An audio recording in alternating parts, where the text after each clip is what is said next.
Ever feel like you're stuck in a nightmare that you can't wake up from, Marvin? Yeah. Jacob's Ladder turns that fear into a haunting reality. This is one of my favorite movies of all time. It's an incredibly influential film, not just in movies, but also in video games, which you might be surprised to hear. Jacob's Ladder greatly inspired the Silent Hill horror franchise, as well as the game Evil Within. Your boy, Christopher Nolan, has said that Jacob's Ladder, specifically its use of abstract imagery, was an influence on his 2023 film Oppenheimer.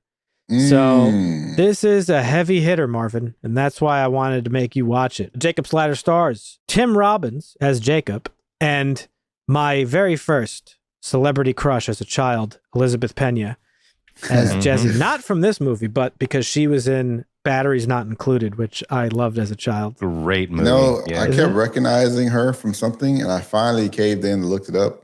It was Rush Hour. Oh, that's Oh, right. yeah, another I great forgot movie. she was Yeah. in Rush Hour. I caved. I caved. It's so funny to see some of these actors from the 90s that just aren't around anymore. Dude, I actually forgot how many big name actors were in this movie, Yeah. including There's a lot. Macaulay Culkin. Yes. Yeah.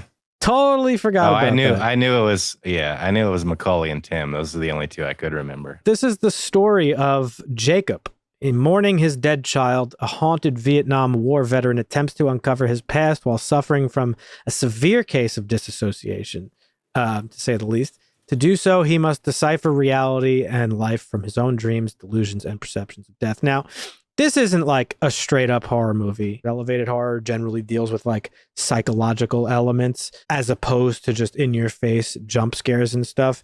And this movie moves beyond the conventional horror stuff by using like genuinely like frightening visuals and ambiguous storytelling.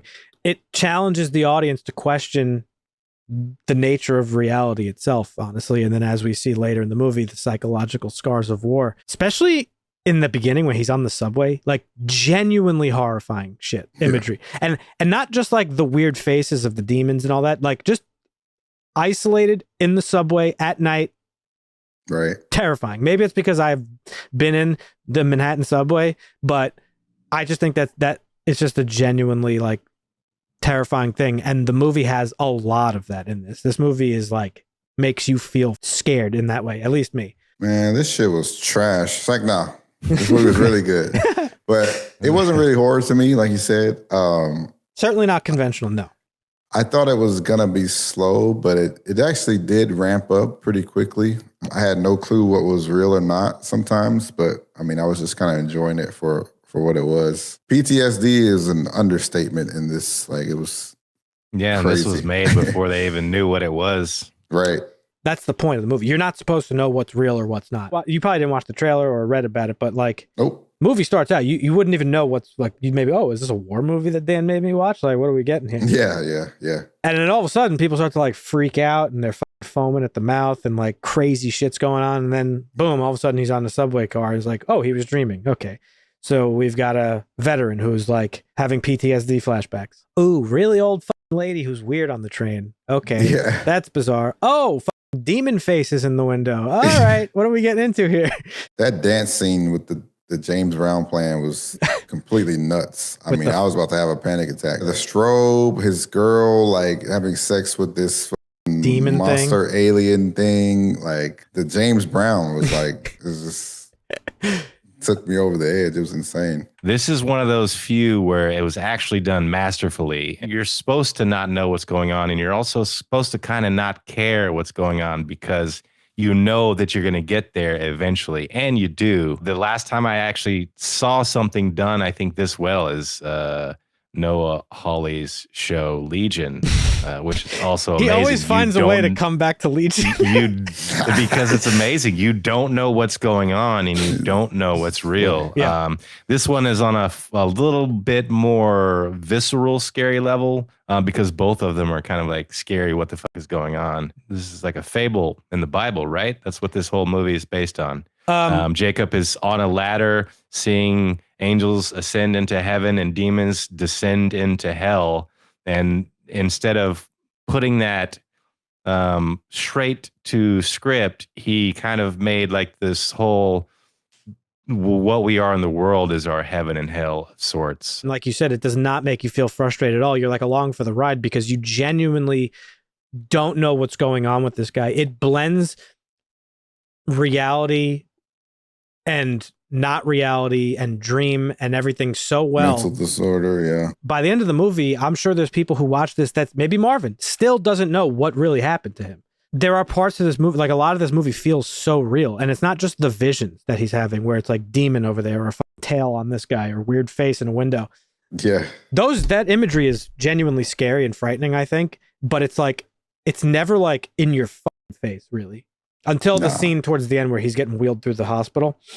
Right. Mm-hmm. Yeah. It's all very subtle. They took that man to Arkham Asylum. That shit was wild. So Marvin, what's your interpretation of this? Like life flashing before your eyes, somehow like living out your entire life as you're in this like weird pre-death state or something like. Yep.